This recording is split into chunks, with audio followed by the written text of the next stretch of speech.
what is it? Yesterday is given. Tomorrow is earned. A gift. And today is a present. Rent is due every day. Yesterday is forgotten. No, tomorrow's a gift. Live, laugh. Dance like no one's watching. Success isn't owned, it's leased. Yeah. Got it. Dance like no one's watching. Live, laugh, love. Pardon my take. YouTube, like and subscribe. Like and subscribe. Best podcast in the world. Like and subscribe. Like and subscribe. Like and subscribe.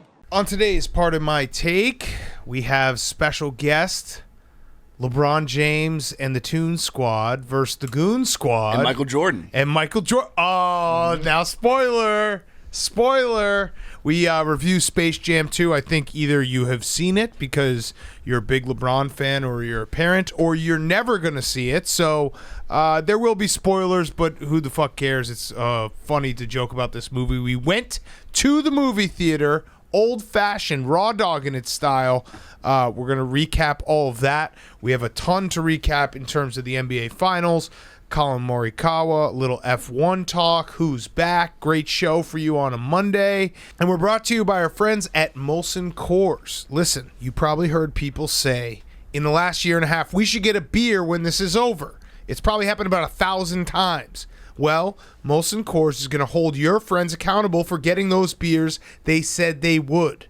Just find a message from someone saying we should grab a beer after the pandemic. Doesn't have to be those exact words. Share it on social with hashtag #TimeForThatBeer, and then go to timeforthatbeer.com to find out how to get a beer on Molson Coors dime. So it happened all throughout quarantine. You know it. Well, guess what? Miller Lite, Coors Light, Blue Moon, Peroni, and Leinenkugel are teaming up to help you hold your friends accountable for that beer that they said that you would get when this is all over. So just take that screenshot of a message from a friend saying you get a beer when this is over and share it on social with hashtag #TimeForThatBeer. You need to hold your friends accountable. Don't let your friends off the hook for those beers that they said they would get post-pandemic.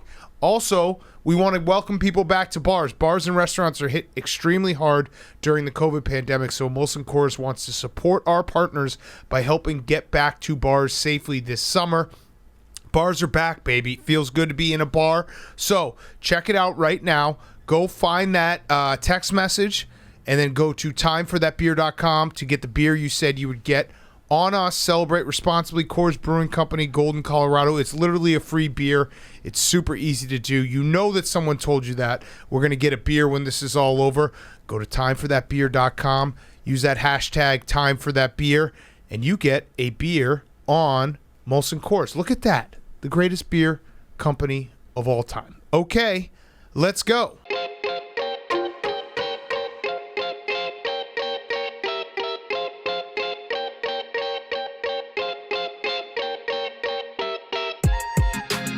Welcome to Pardon My Take, presented by Molson Coors. Timeforthatbeer.com. If someone had told you that you need to get a beer after the pandemic is over, we'll hold them accountable. And go to timeforthatbeer.com right now, and they will buy you a beer at a bar.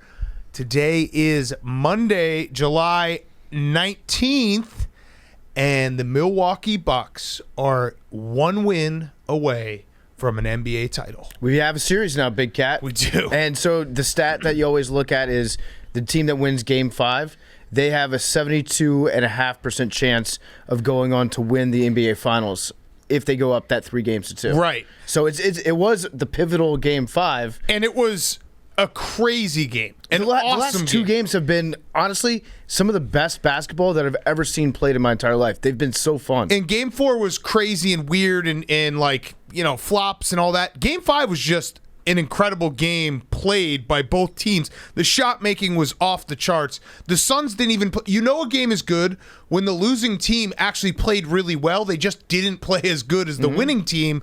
The Suns, I have a stat for you. I saw this tweeted out. Ralph Michaels was who tweeted it out. Teams that shoot over 55% from the field, over 65% from three, and over 90% from the free throw line have lost just once in 32,180 games since 1995. on Saturday night, that was the second time ever. That's insane. The Suns shot over 55% from the field, over 65% from 3-point, and over 90% from the free throw line. They shot 13 for 19 from 3 and lost the game. It's mind-boggling. And if you watch that first quarter, you're like, the Suns are gonna absolutely trounce the Bucks, and the Bucks just kept on punching back, and their big three, which I think we can call it now, right? Well, their big three all stepped up. They are the big three. So it was Giannis, Middleton, and Holiday. They are the first team in the NBA Finals since 1985 to have 3 guys go for 25 points on 50% shooting in the same game. The last time it happened was James Worthy, Kareem Abdul-Jabbar, and Magic Johnson. Pretty good. Pretty ever good heard trio. of them? Yeah, ever heard of? Yeah, it was crazy. Like I said, the shot making was insane. Drew Holiday was the guy like that. I love Drew Holiday because he picks, and I went and looked back, he picks one game every series where he's like, I'm just going to be awesome offensively. Like, his defense is always great. I think people actually, we joked about the Chris Paul injury. I think a lot of it has to do with Drew Holiday's defense. Or, sorry, if you're Ryan Hollins, Drew Holiday. I don't know if you saw that. He tweeted in the middle of Drew Holiday going off saying, I told you guys to, respect Drew Holiday. That you can always use the classic speech to text mess me up on that one. That probably was it. Is he the only person on earth named Drew, J-R-U-E? It's an awesome name. It is a great I like name. it. It's a fantastic name. But so Drew Holiday, one game every series. So this is their 4th series, obviously, in these playoffs. One game every series, he just decides he's going to shoot over 60% from the field. Mm-hmm. And you can look at it. He's actually done it.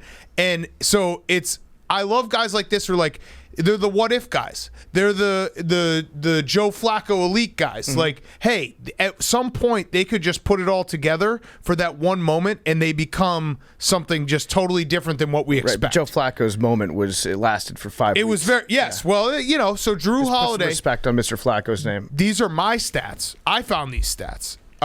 So is in his 4 games, these playoffs, in each series, literally one in every single series, his fuck you games, I'm going to just be awesome. Mm-hmm. He's shooting 63% from the field and 56% from 3. In the other 18 games, he's shooting 37% from the field and 27% from 3. You know what the difference is in those games? So I read a little bit about Drew Holiday yesterday, and his dad is like his biggest cheerleader. His dad is the opposite of Ja Morant's dad, who's his first hater. Drew Holiday's dad is always like, you need to be more aggressive. You're the best player on the court. So his dad gasses him up once a series, and he gets frustrated if his son isn't playing up to the very lofty standards that he has, which we'll discuss more in Space Jam 2 review. Yep. But his dad just gasses him up and is like, you got to go off, Drew. You're the best player on the court. And then, once every week or so, he's like, you know what? My dad's right. I am pretty good at basketball. And if you're a fan, you love those type of guys because you can always be like, hey, what if tonight's the night? What if tonight's the night that Drew Holiday decides it's the night that he's going to shoot 60% from the field? And he did that on Saturday night, and that was the difference. And then, obviously, he makes the biggest play of the game with the steal of Devin Booker, and then the lob pass to Giannis, which I don't know if you guys agree, but in the moment, I was actually shouting out loud, don't pass it to Giannis, because all they're going to do is foul him. Yep. But clearly, that's why we're sitting on the couch, and these guys are playing in the NBA Finals, because it was a gutsy play, and it was an incredible lob, and then Chris Paul is Chris Paul with the dirty foul. Okay, well, Ryan Russell's son is really having a tough week. Okay, I'm officially out on Chris Paul. I'm team fuck Chris Paul for life now. Unless he has a big turnaround and fixes everything about who he is, I'm team fuck Chris Paul because that foul on that alley-oop is the dirtiest thing that you can possibly do. It's also so Chris Paul. You know what makes me mad though? Suns guy. Yeah, I do. I love the Suns, but fuck Chris Paul because if that same thing happened to Chris Paul would call the police on the person that shoved him in the back. He'd be taken off in a stretcher. Yes. So if a really tough guy made a foul like that, you'd be like, oh, he's kind of he pushes the line sometimes. Set the tone. No free buckets. Yeah, exactly. He sets the tone. He's just known as a mean dude. You can play dirty, and people are just like, oh, you're just mean. You're an enforcer. But you can't do that if you're a wimp. And Chris Paul is the definition of a wimp, and you can't like try to injure the team's best player with that dirty ass move. I'm out on Chris Paul. I can deal with him like all the theatrics and like the flopping and stuff. That's funny. That stuff can be very hilarious to me sometimes, but like you can't be both at the same time. But this is Chris Paul. Like the Denver series, Chris Paul is Chris Paul in that when he has it all going, there's no one like him in terms of controlling a game and doing everything. But the downside to Chris Paul, the haters of Chris Paul, which I'm putting you in the category now, will say I think I'm a defender of the game. He flops. He is sometimes he is known for cheap shots, and he has not come up in big moments. And this last week has been like all the bad side of Chris Paul. And I have to wonder if it. I mean, Ryan Russillo named him his son like a week ago, and now he's got to live up to those expectations. Well, and also he has to carry the weight of LeBron James on his shoulders, coming to the games, Showing openly up. rooting for him. But LeBron James is basically treating Chris like his son.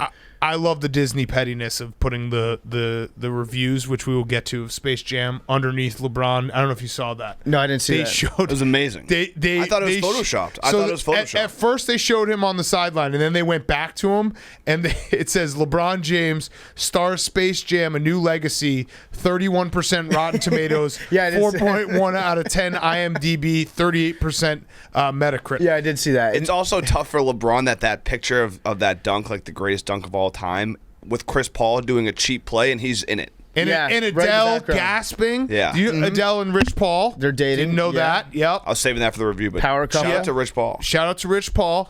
LeBron sneaking in his tequila, which actually was the greatest marketing ever. It's against the law. It is in Arizona. but that was genius. That shirt was loud as hell. It was definitely a party shirt. Yeah, that was the Dan Flash's special. Yes, absolutely. But as Chris Paul, like the head of the NFLPA or the NBA, whatever, like Both, that's wow. got to be bad if one of your star players is promoting another brand. Like if he sets the precedent, that's going to be a bad thing to I deal agree. with. So a lot of people were calling me a narc online because I questioned the Suns to was rebellion. see whether or not that was legal.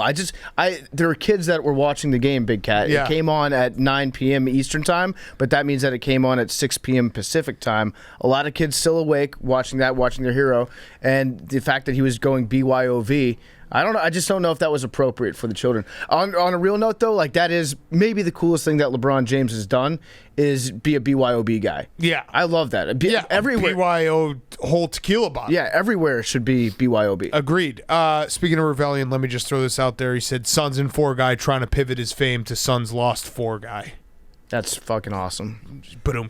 Listen, you can try to match Ravel's wit. His and timing. anti-comedy is some of the best comedy in the world. Yes. It really is. Like you have to be sick in the head and poisoned by the internet, which I count both of us to be in that category, to be like, wow, actually that's funny in a totally not funny way. But I think my favorite one of those is when Katie Ledecky won that race, and he said, Katie Ledecky Terriot. Yeah. That's pretty good. But yeah, the big three of the Bucks needs I mean, Giannis has been incredible. But Chris Middleton, like their half-court offense is basically Giannis can bully DeAndre Ayton, and if that doesn't work, Chris Middleton is just going to make a shot where he's completely guarded and his shot making is off the charts. And then Drew Holiday having that type of night where he's played great defense all series.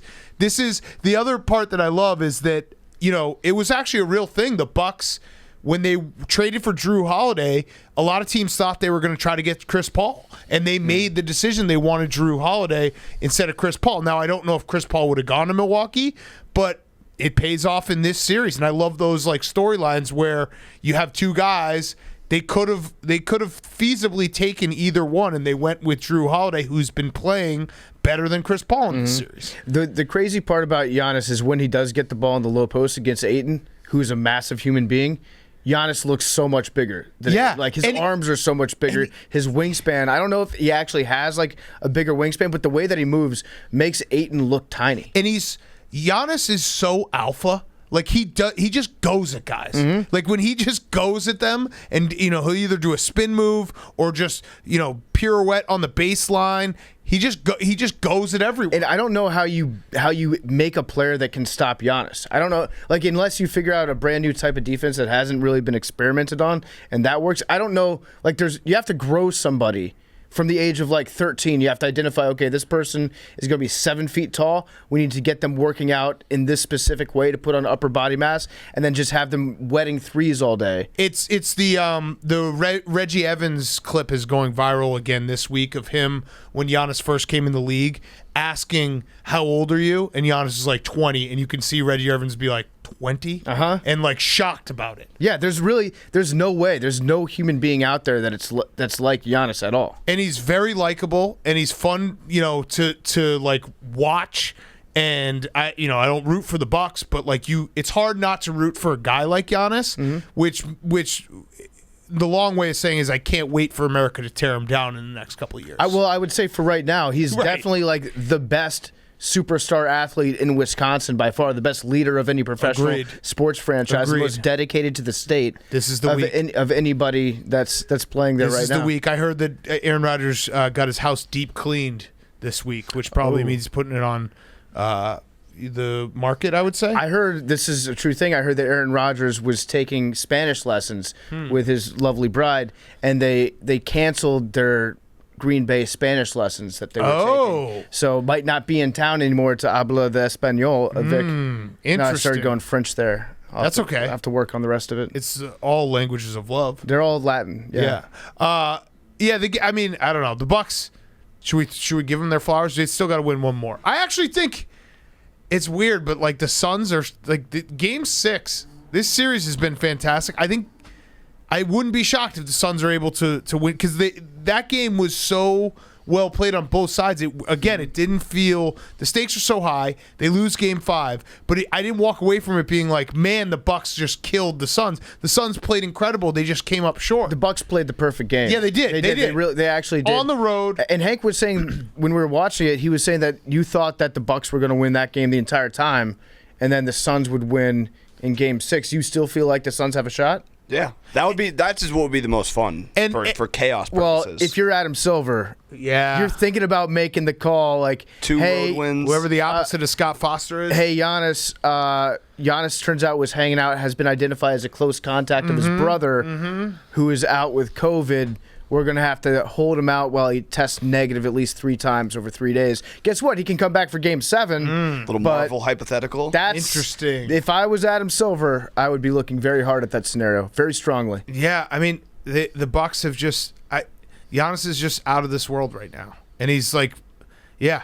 It's funny, too, because everyone wanted to make DeAndre Ayton the new Shaq. And it's like, you're watching him. He's Giannis. I did. I think I did say, I'm not saying that's you. I said I'm baby saying Shaq, yeah. The world wanted to make that. And it's like, but Giannis is the guy who's physically... They're obviously very different games, but in terms of physical dominance and like stat sheet dominance, that's very close to Shaq. I actually think that Giannis is he's just baby Giannis at this point. Yeah. Because like he plays a completely different game than Shaq did. Yeah. Ayton is more of like a guy that doesn't really wander further than 10 feet out from the basket, and he dominates the paint. So that's why I thought baby Shaq for Ayton, and it's just Giannis is just being Giannis. And Pat Connaughton, he's been awesome. He actually he tries so hard, and now he's making shots. Mm-hmm. So, speaking of Giannis, though, I wanted to just the media loved his quote. I don't know if you saw it. Yeah, I was just going to bring that up. Okay, so if you missed it, Giannis had a quote after Game 4. He said, I think it was a media day, an off day. He said, "When you focus on your past, that's your ego. When you focus on your future, that's your pride. When you focus on the present, that's humility." And everyone's like, "This is incredible." Am I the only one who's that quote makes no sense? I don't really understand how you can focus on the exact present all the time. But no, not even that part. The future is your ego. The past is your pride. Past is no, because you can also ego and pride are very similar things. Right, So but you can be like, I did X, Y, and Z. I've accomplished this much. That's who I am. That's why I deserve to feel good about myself now. That could be called either pride or ego. And then if you think about the future and what you want to accomplish, future being like, I deserve this. That's your ego. Are you thinking I deserve this, or are you thinking I've done this, so I get this? this? I think it was just it was a quote that was engineered in a lab to make every youth basketball coach just have their heads explode and be like, I'm going to get this tattooed across my chest. He dropped it at the perfect time. He did. I thought that the pride and ego thing should have been swapped. I get the sentiment. It's essentially he repackaged. What is it? Yesterday. What is it? Yesterday is given. Tomorrow's earned. A gift, and today is a present. Rent is due every day. Yesterday is forgotten. No, it's tomorrow's a gift. Live, laugh, dance like no one's watching. Success isn't owned; it's leased. Yeah. Got it. Dance like no one's watching. Live, laugh, love. Tomorrow is a gift. Today is a gift. That's why we call it a present. Oh, that's good too. Fuck. God. Damn it. Wait, no, I got it. I found it. All right. Yesterday is history. Tomorrow is a mystery. But today is a gift. That is why it's called the present. There it is, Jake. Thank you. Champagne for all my real friends and real pain for all my sham friends. Yes, I like that. I bought a book of toast the other week. It's amazing. I just sit there. It's to honor. It's a perfect toilet reading thing. You can't come on her. What is it? Bonk. I don't know. I mean, that's a real toast that like everyone who's like 20 years old thinks it's the funniest thing ever. I remember I thought it was the funniest. If you can't come on her. If you can't. All right, now I'm to have and to honor. If you can't come in or come on her. Yeah, so like, look. All right, to honor. Oh, here we go. Not safe for work. All right. Yeah, every time I see the not safe for work tag, smash. To valor, to honor, to getting honor, to staying honor. And if you can't come in or come on. Yeah, there you go. That was Sky stuff. Around 19 years old, I was like, dude, that is the funniest thing that's ever been made. And you say it once in like a mixed crowd, and it's like, nope. Yeah. That's not funny. But yeah, Giannis's quote, like this is the Giannis love fest, and he deserves it. He really does. Like he's been incredible, and that quote was awesome. They still got one to go. I also think that the Bucks. I think the most amazing part of that quote was that he just thought of saying that in the spur of the moment. Somebody was like, "Tell us how you remain humble," and he like thought about it and gave a thoughtful answer. It was a plant. That ended up sounding like poetry almost. Yeah. It might have been a plant, but you could see him like thinking about what to say. It's like you should be like you are a Greek philosopher, Giannis. Yeah, that's amazing. I also think the way the Bucks are doing it, because it's like it's the opposite of everything that they were the last few years, where they were kind of the front runners, best team in the regular season, get punched in the mouth in the playoffs. Remember they won those first two games against the Raptors, and then the Raptors made an adjustment, and they never made a counter adjustment. Mm-hmm. The Bucks' entire playoffs. This year has been counter adjustments and fighting back. Giannis gets hurt. Like, it's just been fantastic to watch. I was thinking about it, like, all the way back to game one of the playoffs. Remember when the Heat went to overtime with him? Like, oh, this is going to be a tough series for him. Mm-hmm. And it's just, they're a completely different team. And game 6 in Milwaukee at night, the Brewers were going to play that night game. As first reported on Part of My Take last week with Christian Yelich, they've moved that game to, 3:30? For Christian Yelich, who hit a home run. We're 19 away, boys. So Christian Yelich will probably be at the game chugging at least a full beer. Yes, hopefully hitting a couple home runs during the day. Yep.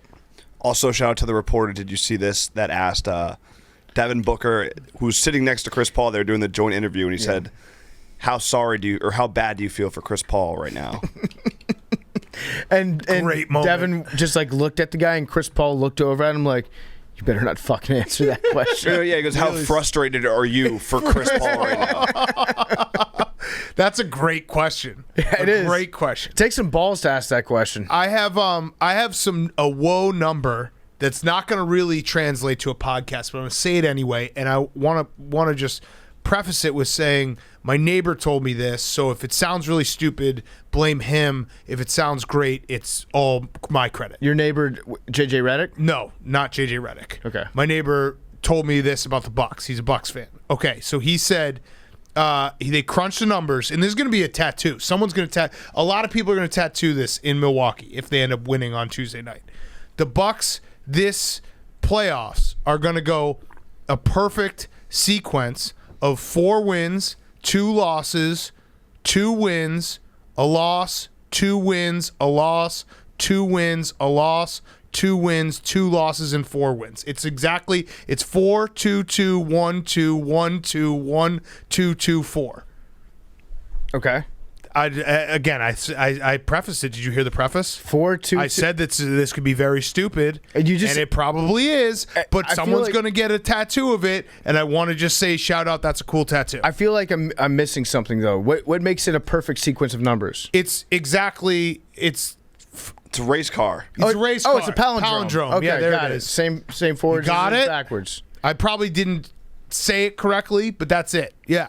They're going to end both. They're going to end the playoff. They're going to start the playoffs with 4 straight wins. They're going to end it with 4 straight wins. Now- In between, now there's no way that's it gonna was happen. exactly 2-2, 1-2, 1-2, 1-2-2. Okay, so palindrome. Yes. Got it. No. That's a cool It's that not would gonna be a happen, cool though. tattoo. You just mushed it. It would be a cool You just tattoo. mushed it so hard. Like, look at it written out. I you wrote just it mushed out. it so hard. Yeah. See, that's kind of cool. Uh-huh. Well, Nobody- I'm saying if it happens. Yeah, I know. You just mushed it from What happening. do you want me to You fucking probably say? you probably should have held Wait on to that. till- yeah, I don't stat till care. it I was want to over. get ahead of it. Now it's definitely not going to happen. Get that tattoo No one- right now. Someone get that tattoo today. No one and gives- send it to us. no one gives- I'll give you a $100 gift card to the Barstool store. Jeff Fisher had a lot of palindromic records as well. That's true. No one says anything Again, about I it. said it was. Listen, blame my neighbor. If it was stupid, blame my neighbor. I said that right at the beginning.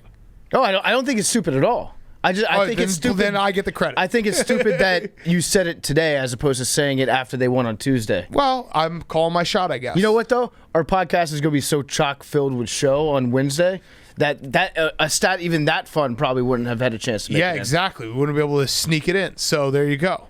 Someone get that tattoo today. $100. I will send you a. Because you can always explain it away if you don't. How many numbers are in that? 1, 2, 3. This is Mike Francesa. 4, 5, 6, 7, 8, 9, 10, 11. 11 numbers. Okay, 11 numbers. that's wild. Yeah, that is wild, huh? And here's another one. 4, and then the middle number's 1, and the last number's 4. That's Milwaukee's area code. Now that's cool. So that's hidden in there. In there. So what you're going to have to do is you're going to get the Damn. numbers, and then you're going to get those like either outlined in green or bolded. Yes. So it like really pops up. Yes. What's the latitude points of that? It's that exact. Did you say longitude? Longitude? What's crazy, Hank, Longitude is 0. is There is no logic behind this. all those numbers. That is Milwaukee's exact longitude. Yes. Yes. Hey, I don't know. It's stupid. It's stupid. Billy, I thought you'd like that. You like that? All right, cool. Anything else about this game? I'm excited for game 6 on Tuesday. To PFT's question earlier, in 2020 there were 119 baby boys named JRUE So that's going to be the next Jalen. Jalen, yeah. So and 17 girls. Yeah, so Yeah. Jalen Rose was like the first Jalen. Now everybody that's getting drafted in the NBA is named Jalen. Can you look up 10 years ago how many babies were named Drew? Because I would expect it would be on an upward Be like, trajectory. yeah, like 2. You got it? 11. Okay, Wow. yeah. All right, so we're building something. I can't wait. It's like AMC. Yeah, we're going to have to keep buying Pretty cool website. You could do every year and every name.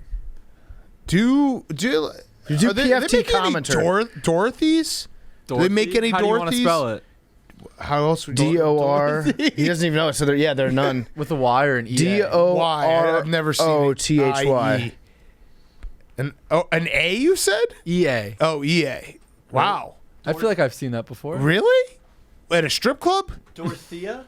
Yeah. Dorothea. give me a Dorothy. Dorothy, what year? This year. 2020. or Like think about a baby 2020. Dorothy. There are 559 baby girls named Dorothy. Wow. in That's 2020. that's really not that. Give me a What was the, status update on Agnes. What was the AGNES? Yeah. What was the thing that 182. Wow, that's a dying name. Hard There are Knocks is mo- coming There are more back. Drews than Agneses now. We've crossed that line. No, it was 119 Drews. Oh, okay. Well, next year, especially after what we saw happen the other night, probably a lot of babies conceived in Milwaukee last night. What was the Hard Knocks bit? Who did that when they were like talking about babies? Antonio Cromartie. No, not that one. Fuck. I can't even That was remember actually a rip-off bit from a comedian that was like, you ever meet a baby named George or something like but that? who was it? Who did that? I forget. I want to say fuck. Riley. No, it wasn't. It was the offensive coordinator. Who's the guy who got in the fight in Pittsburgh? Todd Haley. Todd Haley. It was him. He was definitely him. So Todd Haley He was was plagiarizing. repurposing old bits for Hard Knocks. What about hit me with a Joan? How many Jones we got cooking now? JOAN. Yeah. 171 boys, 137 girls. Oh, So boys are taking over the Joan. wow. That's interesting. All right, let's get to some other stuff. Very cool, Jake. Brought to you by our friends at Body Armor. Today's athletes deserve more than just your grandfather's tired old salty sports drinks, which is full of artificial dyes. Enter Body Armor, made with potassium-packed electrolytes, antioxidants, and B vitamins, plus no artificial sweeteners, flavors, or dyes. Body Armor sports drink provides hard-working hydration and more. Plus, it tastes great. My favorite flavor is strawberry banana. Body Armor helps today's athletes stay on top of their game. Body Armor, available for purchase in-store and on Amazon now. Go check it out. They got all the flavors that you love. They got some tropical punch, strawberry banana, orange mango, new goldberry, blue raspberry, berry lemonade. Go with I'm telling you, if you try strawberry banana Body Armor once, you will not be disappointed, and you'll want it again. So go to drinkbodyarmor.com right now or find them on Amazon. Okay, Collin Morikawa. Oh, boy. He was insane. It was dominant. Wins the Open Championship. What did they call him after? The golfer of the year? Yeah, you win the golfer of the year. It's fucking sick. Title. Yeah. It's an awesome. It's a low key great trophy. There's a part of me that thinks I would rather win the Open Championship than the Masters. Yeah. No. It's just so much classier. It sounded good coming off your tongue, and then I was like, nope. Did you hear how much classier Yeah, it sounds, it did. though? For a second, I was into it, and then I was like, nah, I still just rather because win the Masters. The green jacket, though. For so many years, after the fact, you just get to hear Scottish people address you as the Open Championship winner. Yeah. And that's just a badass thing to hear. He was awesome, though. So Collin Morikawa went bogey-free in the final round of both of his major wins, basically saying he's the only player in the last 25 years to win multiple majors with bogey-free final rounds. He was incredible. It was pretty much a no-doubter. After there was a moment on Saturday where he fell back. I want to say he fell back 3 strokes, and then he was like, "Nah, I'm good," and then just took over and did it all. And he had a nice speech after. Good guy. Mm-hmm. It's a good guy show. Did he thank us? He didn't. Well, kind of. It's kind of understood. No, but did you hear his speech? No. He said, we don't do it enough where we look to the people next to us and just say thank you.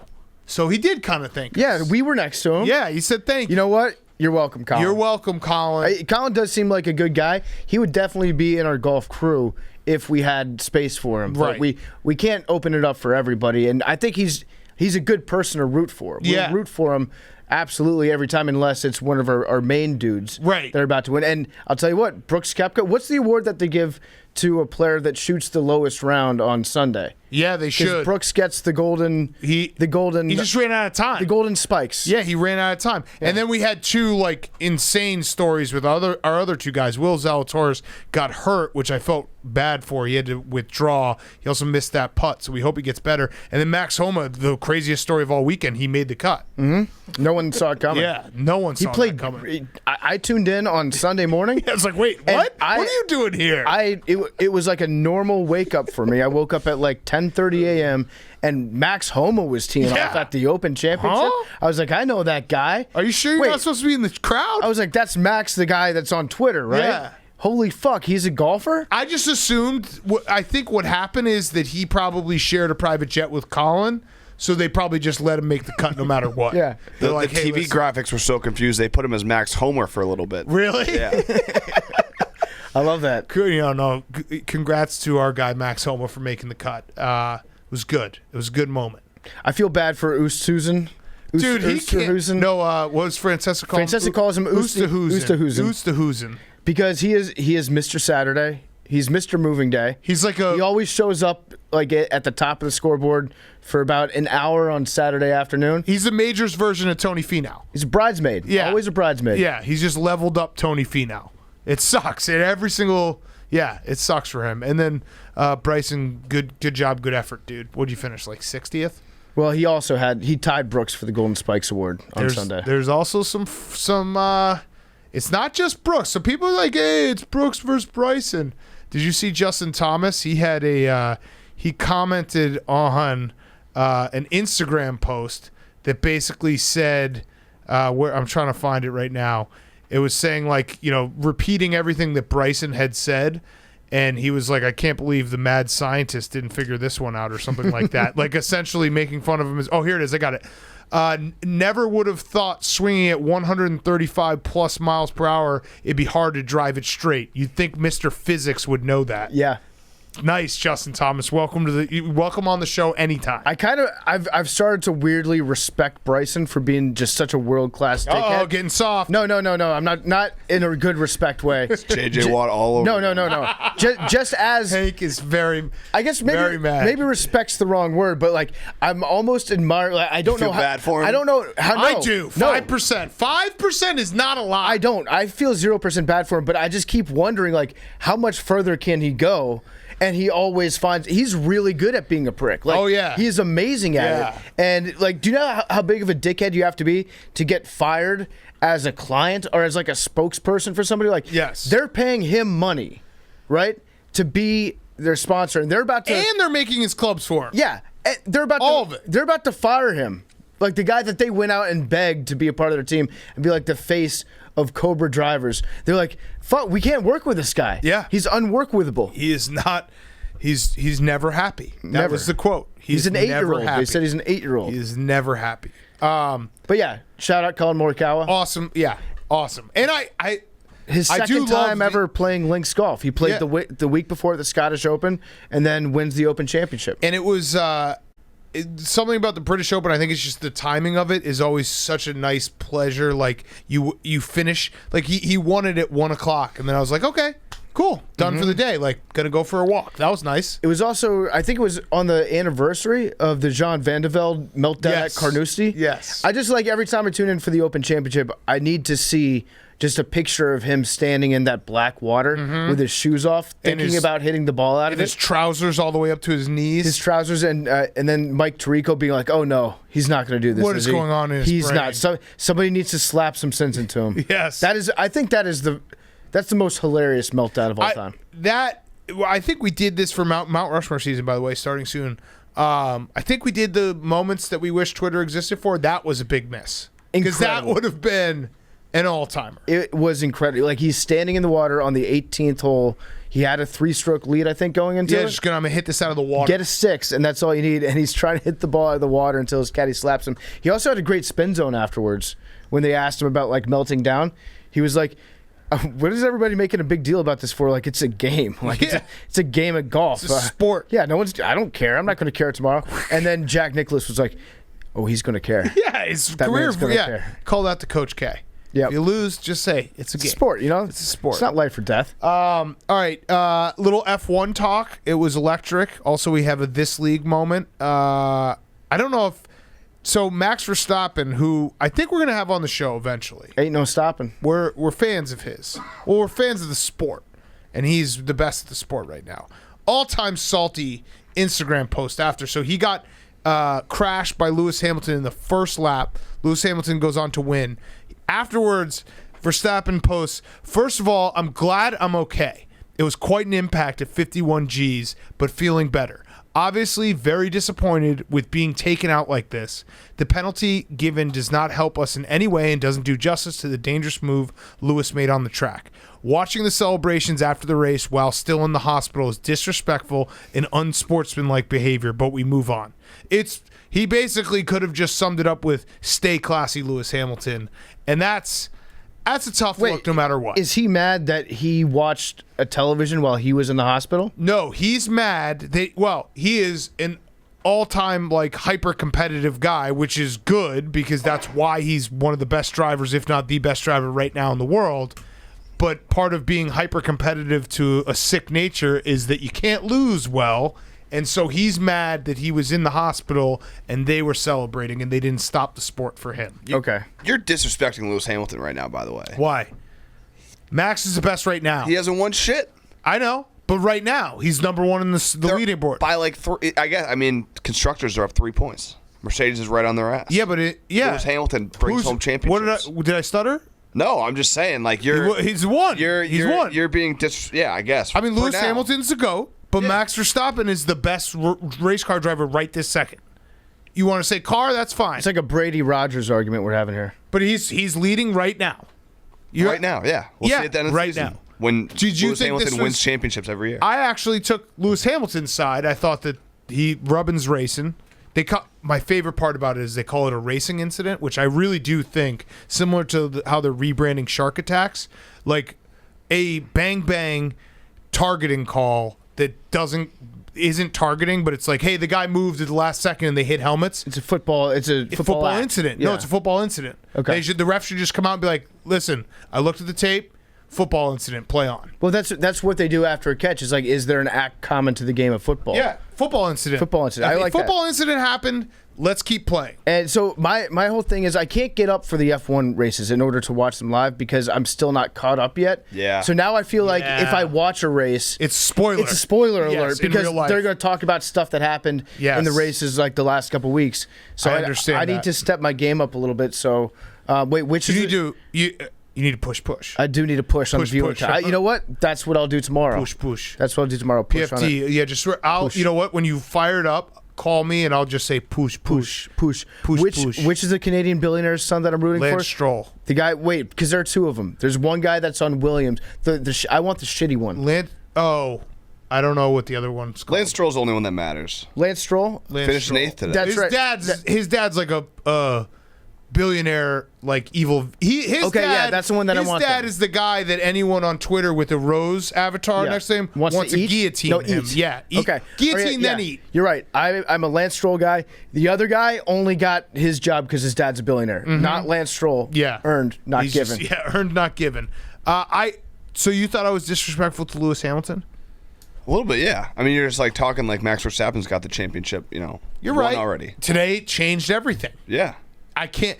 It's The standings, they're not up by a lot. I had to today double changed check. everything. Today changed You were everything. talking about it, I was like, am I wrong? Or is Well- like they're a very close lead between 1 and 2? And Yes, Lewis because- Hamilton's won all the championships in the past, so why won't he win this year? Going into today, if that crash doesn't happen, Verstappen's got a better car. He won. He was sitting pole position. He probably wins, and that's a different story. But you're right. So it's a smart After move today, by Lewis, yeah. Yeah, I have no problem with it. It's a fucking racing incident. Yeah. Guess what? Guys race. You race hard. I do like whenever someone's at the top of their game and they're so competitive and they just can't, like, they become the sorest losers possible. Mm-hmm. It's actually kind of fun to watch because Broken wrist. Max Verstappen, has probably been in that exact spot on the other side where he's pushed someone or crashed someone. He's like, hey, Rubbin's racing. Was that a British F1 race? British that happened? Grand Prix. Do they all take place in weird time zones, or is there ever one that like? Austin. Yeah. And Canada, That will be like the episode 2, like, because all the episodes kind of go the same way, but it will be the beginning will be like Max Verstappen doing that, and then it will be like the end of it will be the British and him getting it like fucked over. Yes. We should. You know what we should do? Like when they do come to the United States after the race, we should just write what the next F1 Drive to Survive episode should be. Yeah. And then just see how close we get it. I do. It is kind of fucked up in your head now, like with the way television works, is you watch something live and you're like, I can't wait to watch that in 6 months. You know why though, Big Cat? Because when they show it in 6 months, it's going to be different cameras. Yeah. The cameras are going to be shot at like a different frames per second. And they have the announcer do a new announcing of every single event, which is kind of sick. Have you ever- I didn't figure that out till like halfway through the first season. I was like, why is this announcer so locked in on the race between like 10th and 11th? It's like, oh, you idiot. He redoes all this. Have you ever DVR'd a game that you were at and then gone home Oh, and all the watched time. it? Yeah, that's fun too. Dude, the best part about being a sports fan is going to a game and then watching SportsCenter after. And I'm like, oh, that's sick. I was there. And so I used to do this like back in college. I went to a couple Washington football team games back then, and we would watch the game at the stadium, and then we'd go back and we'd play the commentary, and then be like, see, you hear what the announcer's saying right Yeah. now? Hear what Mark Schlereth is saying? I said that to you like 2 hours ago. Yep. I'm a I genius. spotted that. Yep.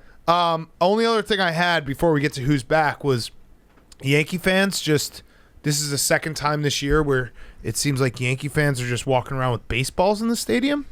Yeah. I'm still so confused.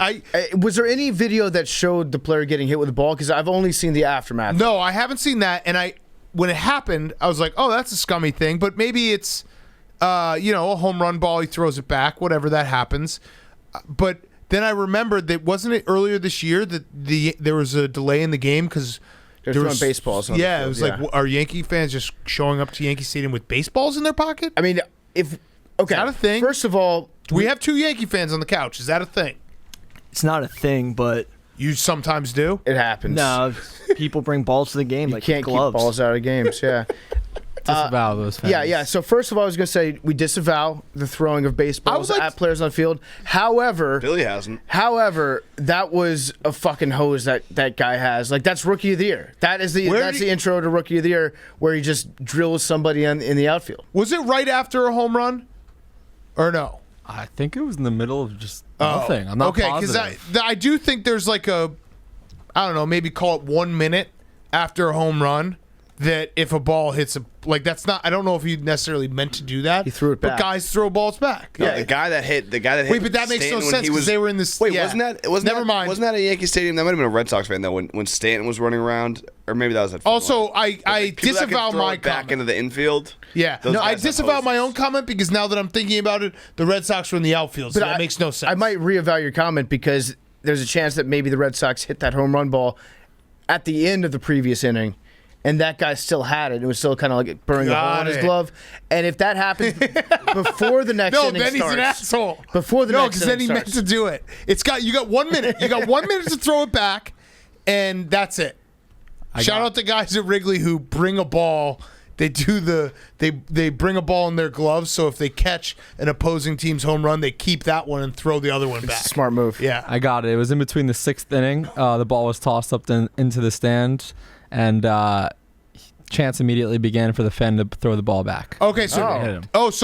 so Verdugo threw it up.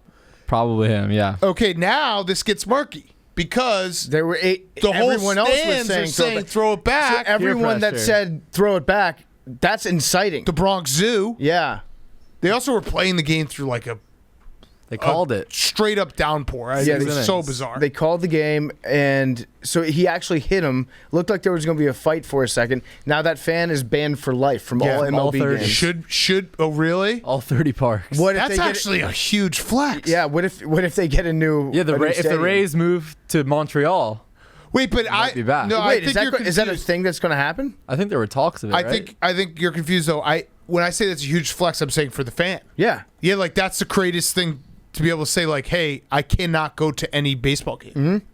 If Yeah. you're gonna get banned from one, get banned from all, because then you're the guy who's like, hey, Joe, you want to go to a game? No, I cannot. Which sports do you think would be the coolest to say you got banned from all the arenas for? I think Lacrosse. I think it would be football. Don't have to ever go. I was going to say because then that just like I'd rather be watching Red Zone on Sundays with Scott yeah. Hansen. Yeah, with Scott Hansen. Yeah, but then like 8 if you wanna- Sundays. like if the WFT go to the Super Bowl, that sucks. No, again, I think I'd rather watch it on TV. I don't know. There's certain games you'd like to maybe go see in person. I mean, the chances of them going to a Super Bowl are yeah, that's true. not That's good. fair. All right, let's get to Who's Back of the Week. Who's Back of the Week is brought to you by our friends at the Cash App. The Cash App is back. Buying and selling Bitcoin is back. Playing the stock market, it's back. So go check it out right now. The Cash App is officially back. Download the Cash App, enter the referral code Barstool. You get $10 free, $10 to the ASPCA when you download the Cash App from the App Store, Google Play Store today. So go download the Cash App. It is the best app in the world. We love the Cash App. Cash App, Cash App, Cash App. Who's Back of the Week? Hank. I have a couple who's backs. My first one is the Kells brothers. Yeah. Kels brothers. Kelsey's? Kels brothers. Kelsey's. Kells. Kels. Kels's. Apparently, everyone has been calling Travis and his brother by the wrong name for their entire His careers. brother Jason. It's pronounced Kels. Kels. What? Yeah, there's like a TikTok. Travis Kelce was saying it. He's like, yeah, people just always call me Kelsey, so I went with it, but it's pronounced Kels. It's too late. If you let me get away with calling you a certain name for like a year, I'm not changing it. Also, I'm just not. he sucks now. Whoa. No, I'm just saying, like, if you told me the Chiefs have Travis Kelce, I'm like, well, they're not going to win anything. It's a rebrand. Kelsey is like Travis, like, I don't know. It's got some swag to it. No offense to his name, but yeah. Yeah, like Tyrod Taylor was great until he changed his name to Tyrod. You know what's interesting? So you're not going to respect that. You're just going to keep going with Kelsey. Listen, Yeah. I think Yes, Hank, if you're yes. I asking was making sure. any man over the age of 30 years old, if you've been pronouncing a name a certain way for longer than 5 years, they'll never change it. Never. Like, I still call him John Wooten. But the question is, there's one person in this room that should probably change the pronunciation. Will he? Billy? No, just kidding. Jake?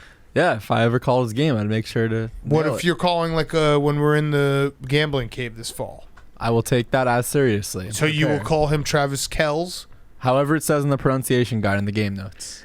Well, that's a little That's the point of it. interesting. So you think that everyone has just gone, like, has read that? You think break it down for me real quick. Is the pronunciation in the game notes wrong, or is it that people are saying this is just what his name is, we're going to say it this way? I think sometimes the SID or the communications specialist just puts it out there without confirming with the player. And it It just depends. snowballs from there. Yeah. So you're calling that person lazy. No. So there is a patient zero in the Kelsey do.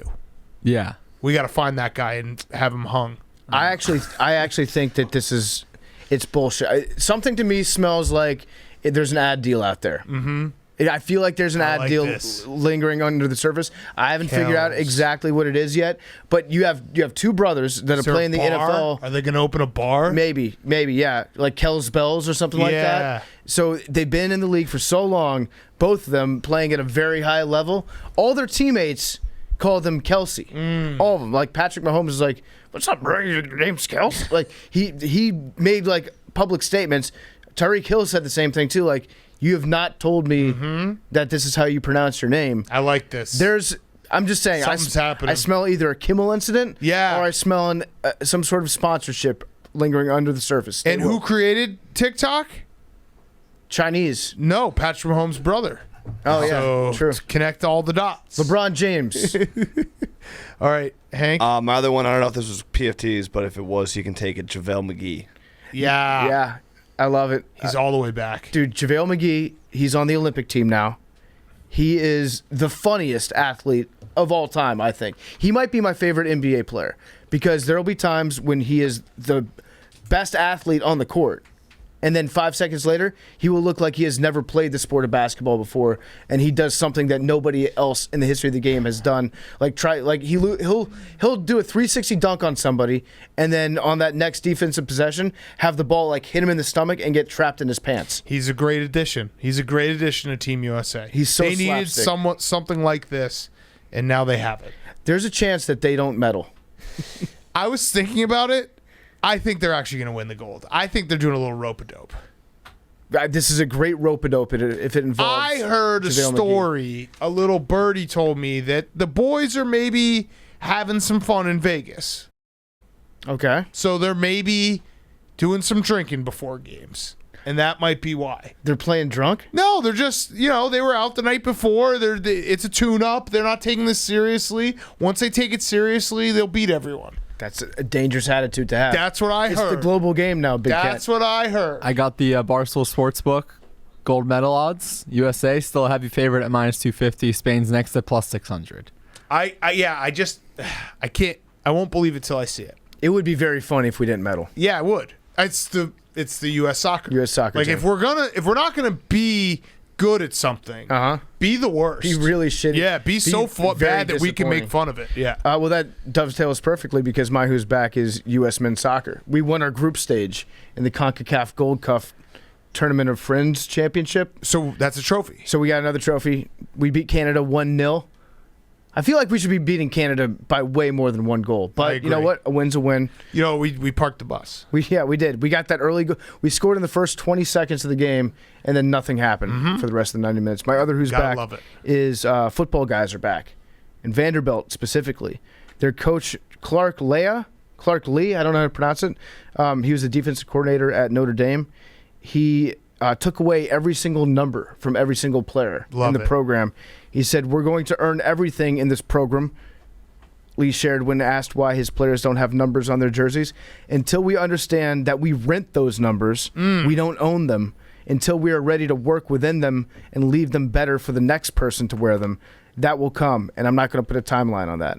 I love it just because Vanderbilt, no offense to Vanderbilt, but what I'm going to say is going to be offensive. Their peak in terms of like being a football program is to maybe start like 4-0 against weak opponents and then get really excited for Alabama and lose by 50. Yeah. That's the best that they're looking for. I was going to say, like, being less than a touchdown underdog in an in-conference game is a massive win for Vanderbilt. Yeah, like 6-6 in the Liberty Bowl. That's an amazing Sick. season. Yes. Yeah. So it actually just occurred to me that while they're doing this football guy stunt where they're taking away all the numbers from players in practice, that's probably going to make it quite a bit more difficult for coaches to evaluate how good the players are. They'll pop off the tape. Can you imagine watching tape Yeah. from the scissor lift, looking down? Well, probably not because he's where he came from. But like watching that film and trying to identify who's who and just not being able to tell who your good players are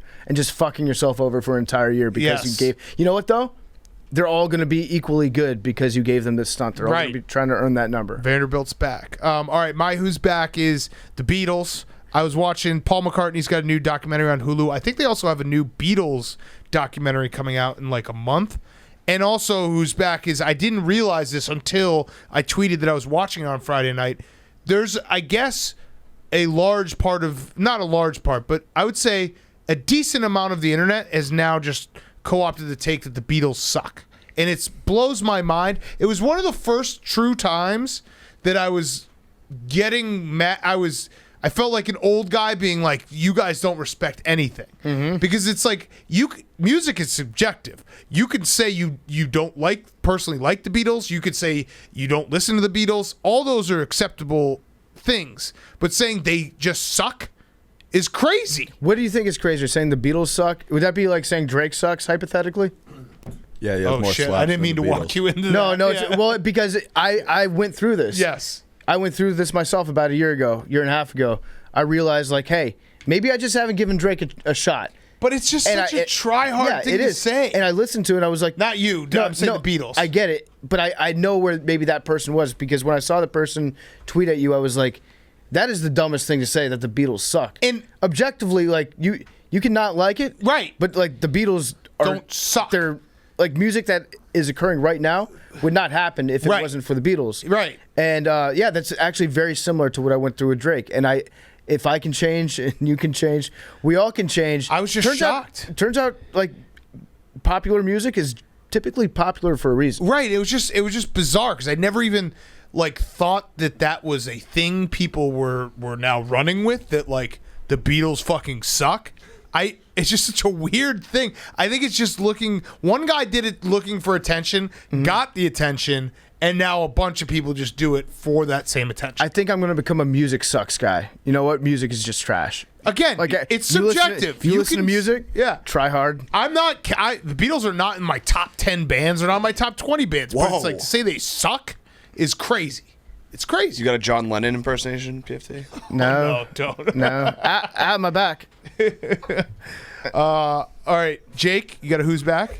Yeah. Is that too soon? The Toronto Blue Jays, with the emphasis on Toronto, because they're returning July 30th for the first time since pre-COVID. So Hell good yes. for the city, Yeah. and the country. Very Get good that for the city. Vladdy's Yeah. fat ass back. I call it up the there. 6 PFT. The six? Oh, I know they call it the six. Views from the 6. You can get the diz up there. The good ones, that pop, that codeine. Absolutely good one, Jake, and then Billy. You got something? The PMT bump is back. Yeah. Not only did Collin Morikawa win, but Christian Yelich hit a home run. And Dave Joust Yes. won. Yeah. The Mets had I think a couple ejections in the first inning. He coached the rest of the game. They had an unbelievable comeback today. Well, so he also went onto the field last Friday, I think, right? Yeah, no, he's been on the field a couple times. They've had a couple. He's the best. Fights. He is the best bench coach in Major League Baseball at stepping in between the manager and the umpire. Yeah. He's really quick on that. And he always knows where the camera is, I think unintentionally, but his back always goes to the camera, so you can see very clearly this is a Joust special. I also, just speaking really quick of the Mets, our colleague Frank the Tank, if you were ever to get a tweet framed or put one into, what is it, the what's the library in D.C. that holds everything? That's Louvre. Library of Congress. Library of Congress. Yeah. I think that Frank's tweet about the Mets, it would be the one that he did. I mean, he does 100 a night, but hold on, I gotta find. I'm so cursed, everything I touch is cursed. But the second cursed, he fucked up, and it's CUTSED. So yeah, so he had his typo in the second curse. So it's actually like it's pretty good. It's better than Shakespeare. Yeah. I'm so cursed, everything I touch is cursed, and he spells that cursed incorrectly. Yeah, it's amazing. That's how cursed he is. Yeah, I was like, it's special. He also said Michael Con O for toe, as in like O for 4 or whatever it would be, and then like 2 seconds after he tweeted that out, Conforto hit a home run. Fleming curse strikes again.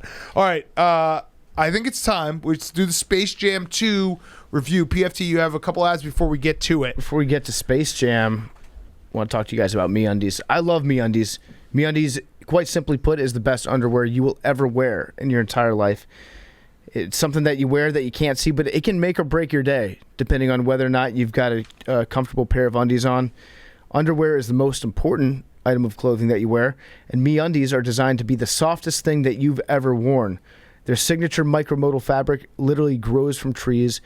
Sustainably sourced undies, say less. They offer different cuts from different butts, ranging sizes extra small to 4XL.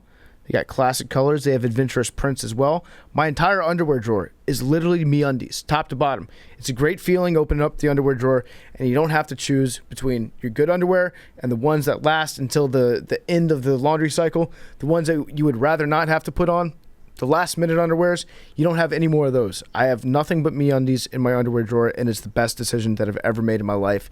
MeUndies has a great offer for my listeners. For any first-time purchasers, you're going to get 15% off and free shipping. They have a problem-free philosophy. If you're not satisfied with any product for any reason, they're going to refund or exchange it. No caveats, no questions. Get 15% off your first order, free shipping, and 100% satisfaction guarantee. Go to MeUndies.com/take. It's MeUndies.com/take. The Space Jam review is also brought to you by Roman Swipes. That's right. Hey, Space Jam fans, are you trying to last longer in bed? Well, guess what? Roman Swipes is the key to doing it. Sometimes counting backwards from 10 isn't what it takes. Sometimes thinking about baseball doesn't always work. So the folks at Roman are changing the game with Roman Swipes. Roman Swipes are a clinically proven way to last longer in bed. They're effective, they're easy to use, they're fast-acting, they don't require prescription. Roman can ship swipes to you in discreet, unmarked packaging. Each swipes packet is small enough to hide in your wallet for whenever you need it. They're easy to use. Just take the swipes out of the packet, you swipe it on, you let it dry, you're good to go, and that's it. Go to GetRoman.com/take. You can get your first month of swipes for just $5. Choose a monthly plan at GetRoman.com/take. Okay, Space Jam 2, the review. Not 2, not a sequel. What do you mean? It's a new legacy. Is it? Oh, it's not even called Space Jam 2? No. Space Jam, a new legacy. Space Jam, new legacy. They didn't make a lot of references to Space Jam 1 in Space Jam 2, which I'm just going to call it 2. Before we talk about the actual movie, should we talk about Billy's performance? Yeah, I think we should. Also, yeah, we'll do that, and then we'll get into spoilers. So you can still listen to this if you haven't seen the movie and you're planning on going to see it. Everyone in the movie dies. Yeah. And then Tony kills Christopher. Oh, I had people getting really mad at me about that. Well, you're on the Jersey Shore. I'm sure they would. Yeah. It's disrespectful. Good. Billy. His assignment, let's be fair, we gave him an assignment. We did give him an assignment. He brought in 6 people's worth, 5 people's worth, because he forgot Jake's, orders a Chipotle into the movie theater in his pants. And the best part was, he did this while Hank and PFT walked into the movie theater with backpacks on. And it was, I don't think he realized it until afterwards, like, you didn't need to do that. He loaded up his cargo pants. It was a great performance by you. We ate burritos inside the movie theater. Well, also, Big Cat, let's set the stage outside when he was loading up his pants with the Chipotle. He was doing so directly in front of the giant window that was right in front of the ticket taker, so they could see Billy like sneaking all this stuff. Like, he was just putting burritos into his pants, full burritos, one after the other. And then there was a guy that was standing outside in line who was just staring at Billy, mouth wide open, saying, "That guy's a genius." And I think my exact quote was, "Please don't encourage him more." Because, again, PFT and Hank had huge backpacks that they walked in with. and no one said anything. Also, let's just put yourself in that guy's mindset. Like, he sees somebody putting burritos into their pants, and he's like, that's fucking brilliant. I never thought pants Holy were for crap. burritos. Great job, Billy. Also, I think what made it look even better was the outfit that Billy was rocking. So he's got the camouflage. Baltimore Ravens, yeah. The camouflage cargo shorts. You had a wolf sweater. Oh, and then- no, those are pants. Oh, cargo pants. Yeah, excuse me. oh, no, Wait, no. Do they Way unzip? better. Do they unzip? No. Are they convertibles? Not these ones. You don't see he's cargo got the- pants often these days. And he's got the thong sandals on too. Yeah, it was great work. Pants and sandals is a wild combination. Billy does it all the time. It's so easy. I mean, like what? I hate putting on socks. But you put on the pants. Well, I had to get the cargo. Yeah, that's true. That's true. At least you're not wearing those weird toe shoes You all gotta the get the time. cargo. I'm very disappointed on the state of movie theater security nowadays. Yeah, there's like 4 people working these days, and they They ran will out take of any popcorn. business they can get. Yeah, now. exactly. In high Times school, have changed. It was nice going back to a movie theater. I think it'd been 2 years. All of us have been there. I think all of our last movies was 1917. Yeah, Yeah. 1917 or Knives Out. I couldn't remember, but I don't know which one came after. 1917 came after. I don't. I think so. It was though nice. It was a reminder, like still got it. You know, like when you shoot a shot or you like run a mile and you're like, ooh, I still got it. I finished every single one of my snacks, including a burrito, before the movie started. That's and I pretty sat good. back and I was like, yup, still got it. Because who doesn't do that? Where you get the large popcorn, a candy, and maybe another candy. And you sit there for the first 20 minutes and you just go to town, and then the movie starts. You're like, well, I'm all out of snacks. It was you did not feel secure walking into the movie theater with backpacks. Nobody even bothered to like look inside No. your backpack at all. No. So we get up there, we start eating our snacks. We watch the movie. After the movie's over, everybody leaves. I notice that Billy is rummaging through his seat, and I can't figure out why. He's getting like his flashlight app out and really shining it underneath the seat, trying to move the cushions around. He had lost his wallet in the seat. And the search for the wallet went on so long that it had emptied out entirely. The employees were walking into the movie theater to clean things out.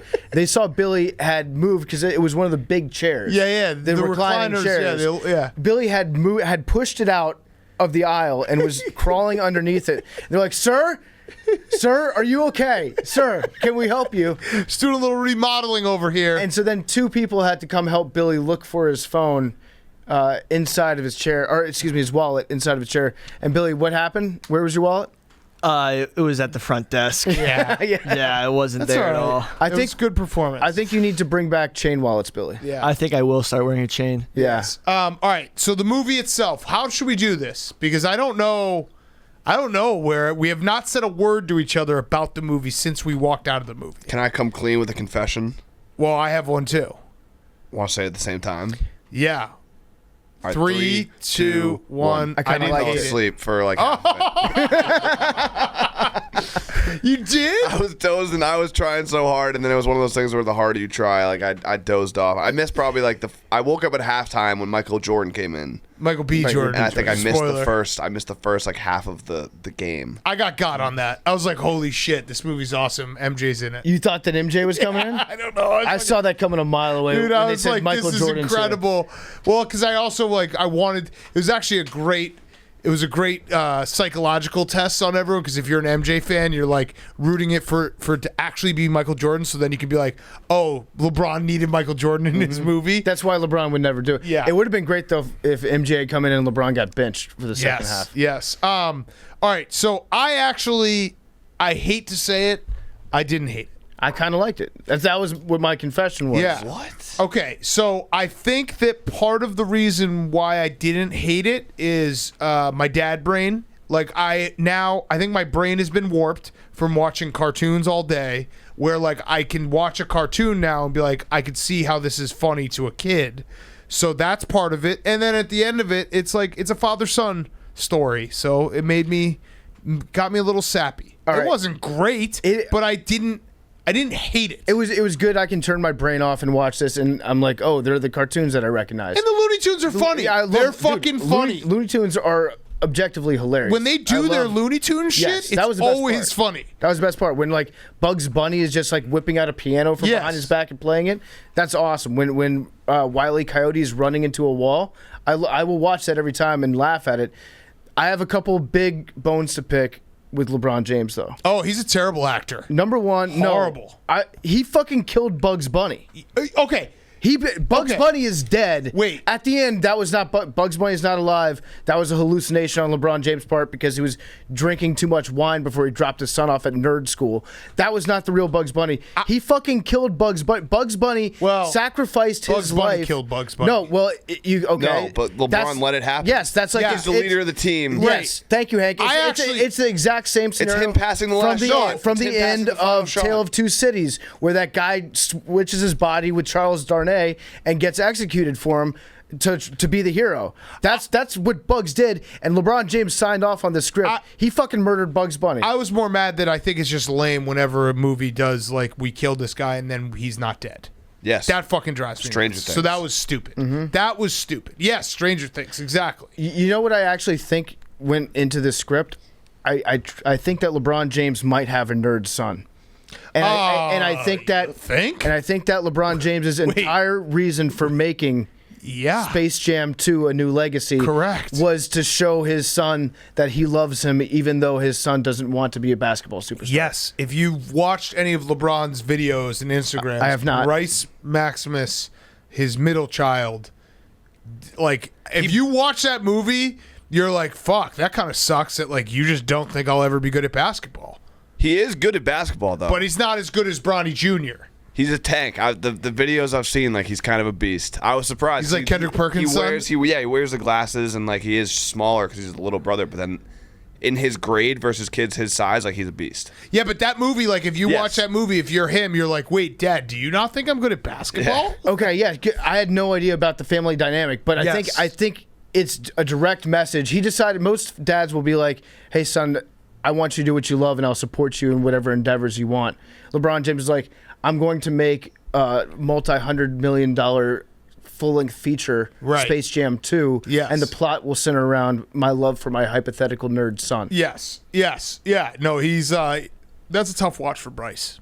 He definitely is that's gonna hurt his ego in terms of what his future ego or past pride.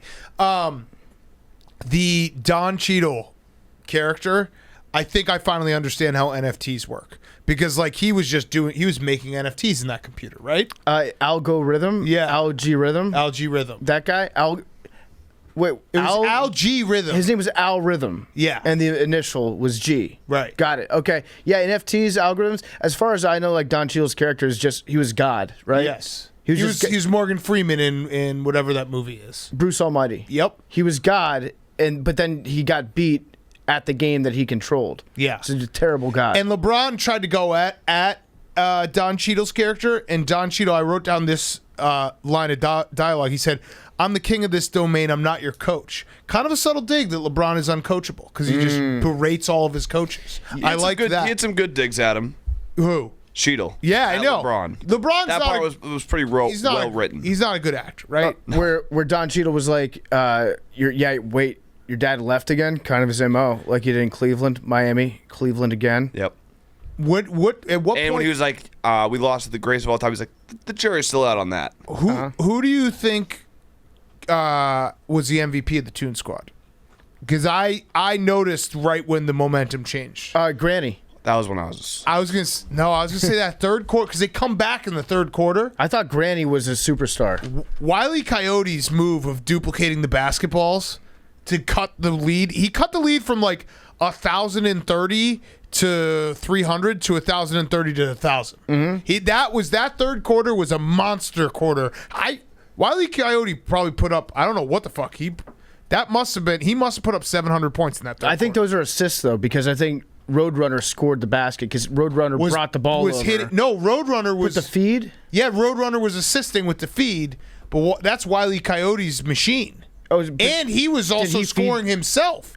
Remember, he put the feed on top of the button? Yeah. So then he hit the button, and then the basketballs went shooting out. There were a couple things. That multiplier was genius. I love that machine. I thought it was the second coolest machine that was in the entire movie. The coolest was just the normal ball feeder that LeBron James had on his court Ball. at his house where he just said ball and a ball would come out to him. Yeah. I want that. Yes. I want that so bad. Yes. But it was, I mean, the Toon Squad, he needed to be bailed out by the Toon Squad. They put together an incredible second half, third quarter especially. Like, that was, LeBron needed every little bit of help. He needed, my greater point is like Kyrie Irving, 2016 finals, Wile E. Coyote, this game. I would also like to say that they should never make cartoons 3D ever. Yeah, Ever. agreed. It's weird. And I think they even did probably a better job in this than most movies do when they try to do it. Like, you remember when The Simpsons went 3D, how fucking bizarre that was? Yep. It's never going to look good. It's looks never like going to look porn. good. Yeah, it's like Looks like they're trying to make like cartoon porn, it's like which is gross. Yes, you don't add that extra dimension to it. You Right. just don't do it. Some things, it's like going from 4K cameras to the 8Ks on the fans. Sometimes things are just better. Right. The less you see of them, and cartoons are one of those things. All right, so I kind of liked it. I could see why kids would like it. It's a kids movie. I will pick apart a couple other things though. Does LeBron just not care about concussions anymore? Because I counted, he got concussed like 15 times. Yeah, on one play. That play, and then he also got concussed when he ran into the force field. Yeah. He was absolutely concussed then. So he got concussed. He also got concussed a bunch of times when he was hanging out with Bugs Bunny. That's a bad message to send. I counted at least 15 concussions that LeBron had, and not one person checked it out. I think that in the instance where he got hit in the head like multiple times by the balls right in a row, he's probably making the argument that he probably was seeing 7 rims after that Yep. and was aiming for the middle one. Yep. Notorious P.I.G. was awesome. The rap. Just the Toon Squad. I think that's really what it ended up being. Is like the movie. LeBron as an actor was not great.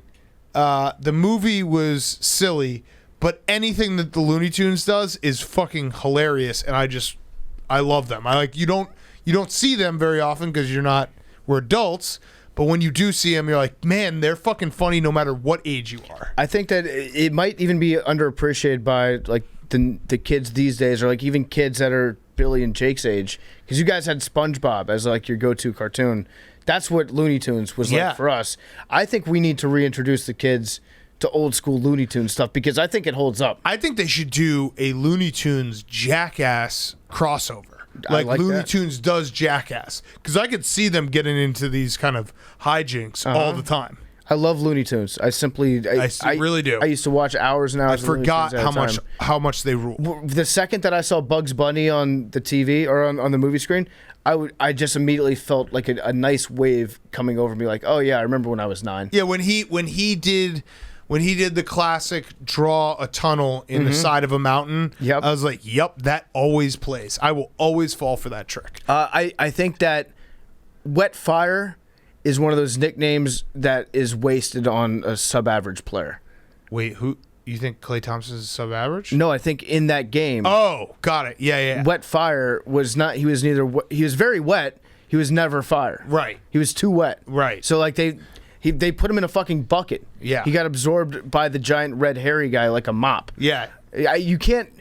It's like Durantula being wasted. Yes. It's a sweet ass nickname, and I feel like it was wasted on a terrible player in this game. The Dame Time was the best. Yep. Why didn't they just make it Dame Time all the time? Yeah, they should have.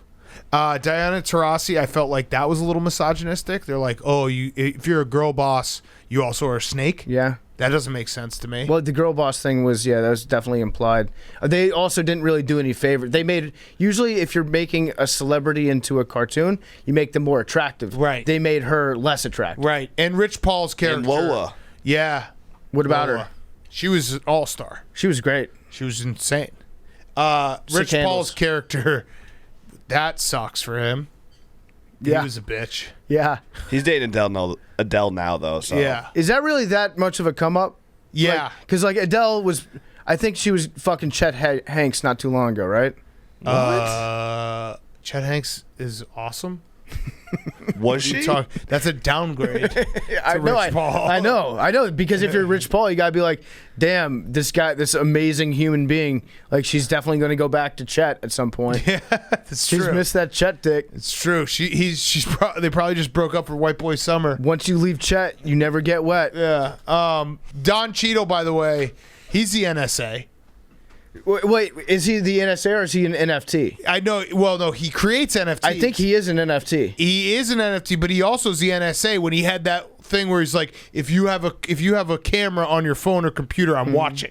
I was like, oh, that's cool. That was one of those things that if Sony had tried to put this out like 3 years ago, North Korea would have shut it. Yeah, down. that was scary. Yeah. I saw that. LeBron, you're watching. What's us. up? I get it. What's up with Don Cheadle's little sidekick, the little Clippy character that he had? I kind of like that. What was guy. Pat supposed to be? I don't know. I think like a He looked like just a floating monitor. computer mouse. Yeah, something. You guys, Billy, what did you think? Jake, what do you guys think of the movie? I loved it. Okay, there we go. It was kind of. I did miss there was no like Monstars and some of the stuff from the first movie, but it was like pretty cool in its own right. Yeah, I mean they did do. It was the first movie. Just they changed it to today's. They threw in all their old franchises just to get Yeah, a little boost. Yeah, Got a little Game of Thrones, Harry Potter, Yeah. nostalgia. yeah. Didn't expect that. LeBron making himself a Hufflepuff move is such a Ravenclaw move on his part. Like he's not a Hufflepuff. Yeah. He's not. He's just simply. He's a Slytherin. Wait, what did I say? Ravenclaw? Yeah. You think he's Slytherin? Yeah. I don't know. I think he's Ravenclaw. Embrace debate. What was the line in the movie? Nerd much? They did a nerd alert. Yeah, Nerd nerd alert. Nerd alert. I also want to say that I don't think that any of the actual cartoons' voices are the original voices of the Looney Tunes. Well, they're probably all dead. They're probably all dead, right? I don't think Mel Blanc is kicking anymore, but like you can hear it occasionally. Yeah, the no, best you definitely Bugs can. Bunny impression is still not Bugs Bunny, Right. especially after LeBron James killed him. Yeah. I can't believe they brought him back. Taz is the best. I fucking love Taz. Wild card to the max. You just never know what you're gonna get for him. He's just gonna take the game and flip it upside Just down. spins it around. Yeah, I like the Martian. The Martian really is the savior of the whole thing. He was a scene stealer. He was Marvin the Martian. comedic relief. Yeah, showing up just because of the flag. See, that's what I'm saying. Like that stuff. Looney Tunes is so funny. It really is. Bugs Bunny planning Earth, and then Marvin the Martian showing up the next. I actually second being think- like what? This movie would have been way better without LeBron James. in Oh, it. absolutely. I Just think no LeBron. I think LeBron made a great movie actually. Besides all of the scenes that he was in. Right. Good And- job, LeBron. Yeah, that's probably the best way to review the whole thing. Outside of LeBron, this movie was a 10 out of 10. Yep. And that's not us hating, because you know what? LeBron was in the movie, so we're judging it in its totality. I'm going to say it's a decent watch. It's not a great piece of cinema. But, well, It's for kids. It's for kids. It's for kids. It's We're for not kids. the intended audience. And people were like, well, the original Space Jam the original Space Jam was up there with, The Godfather, Citizen Kane, all those movies. What was the one with- the movie buffs movies? Yeah, I think that the original one also had a stronger supporting cast of human actors. Yep. Than this one did. Yep. Maybe LeBron James doesn't get along that well with his teammates. I don't know. Interesting. But there was definitely a time when they were first starting to assemble the Toon Squad, and they were getting all the shitty cartoons that couldn't. They were all goofy, and I was just thinking to myself, when this was being written, this was when LeBron James was dealing with his shittiest teammates on the Lakers, and this is absolutely how he felt. Yes. And this, like that guy right there. That's Kyle Kuzma. Yeah, that could be Swaggy P. Yeah. I don't know if they actually played together, but I don't know. Anything else from the movie? It was good to go to a movie theater. It really was. Wasn't Chris Paul supposed to be involved with the secret stuff? Bottle, like remember he was drinking. I think that was like LeBron called him up, was like, hey, Chris, I'll publicly tweet about you twice during this series, tell everybody that I'm rooting for you. If you can drink Chris's secret stuff on the sidelines, remind people I'm in Space Jam 2. You think he was supposed to do that if he had made it farther in the finals? Yes. Yes. LeBron. He definitely would have been Yes, drinking the secret absolutely. stuff. But it actually would have been steroids. So, just like it would have been one of those, you can't give him a penalty for drinking steroids if he says it's steroids. It would have been funny if when LeBron James was in human form, he had done, or was in cartoon form, he had like they put the jersey on him and he had done the thing before the game where he was stretching out his pants, except there was nothing underneath. Yes. You know, when he was getting ready, Showing his dick. like Yogi Bear, just completely flat. All right. Anything else, Billy? You got a recap? Anything? Yep. Oh, also only the classic. I love that you slept for half the movie. Classic. That's actually you.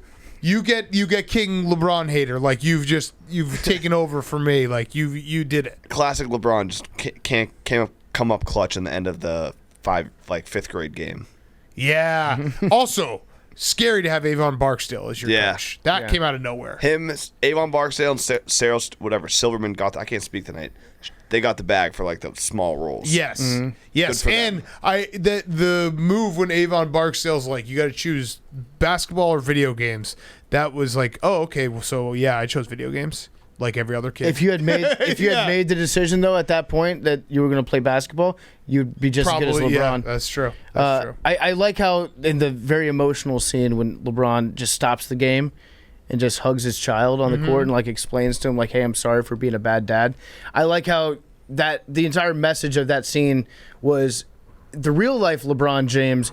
If he's ever a bad dad, he's only a bad dad because when he was younger, Yep. he had to be so focused and so excellent as a child so that he could end up giving his children enough free range to make choices that he would be therefore able to be mad at. Yes. So he's like, it's because I worked so hard that you're able to do all this cool stuff that sometimes I don't know how to handle you being able to do cool stuff. So that's on me. I'm sorry. He also wanted to get himself deleted from his son's video game forever. True. Good point. And he wrote his oldest son as an idiot. Like Bronny Jr. was a bimbo. He was a mimbo in that movie. I thought he got good shout out. No, he got hit by the ball twice at the beginning. Remember that? But that was just because that was meant to knock him down a peg when he was talking shit about the nerd stuff. Yeah, but he was like, oh, he probably never cracked a book. That was kind of what it was implied on that. It kind of made it seem like Bronny's like he's the athletic and funny one. Yeah. All right, Billy, recap.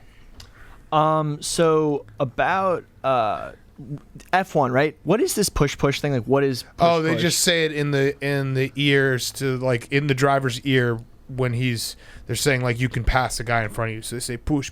Oh, word. Push. And then that quote about Kels was actually from Bussin' with the Boys. Oh. Yeah, so that's where that came from, and that's actually pretty wild because like I've seen Jake like look up everyone's name, like the fact that they have, and there's like YouTube channels like for pronunciations and names. The fact that this is like gone so far It's crazy. would go to PFT's point. And also speaking of Vanderbilt football, you know who is probably the most famous Vanderbilt football player? Sarah Thomas. Aaron Rodgers' brother. Well, who's on Jay the- Cutler. Jay Cutler but was yeah. pretty good there for a while. True, but recently. You didn't know Jay That was Cutler went? pretty recent. I was like, what, when did he You get didn't drafted? know that Jay Cutler went? How- 2006 got drafted? I was Didn't that 7? kid go to Georgia? Aaron Murray? No, Aaron Murray went to Georgia, but you're thinking of Aaron Rodgers' brother, Jordan Yeah. Rodgers. But yes, it would definitely be Jay Cutler. Perfect. And also, we did watch. Perfect. I was 7. Perfect. Yeah, but like that's Yeah. a But Jay, fact. Jay was on the show like a month ago. I know, but By far the most I famous. more remember him Bears. I think he was asking about you, actually. Yeah, he was. Anyway, we had Perfect. Boomerang growing up, so we did watch all the Looney Tunes.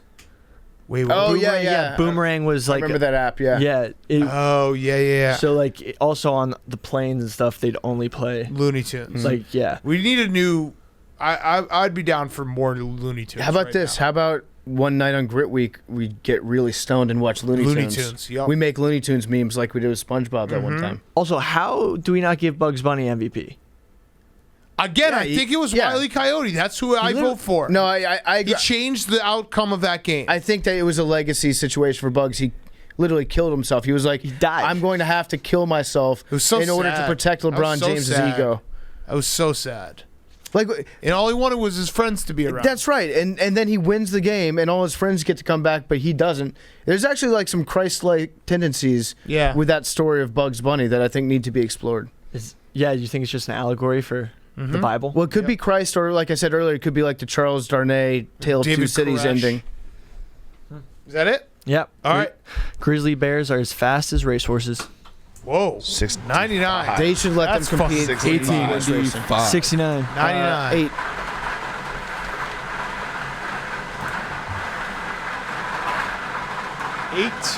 Bang! Damn, Jake. Jake just gave us some. Is that Mike your Breen. first one?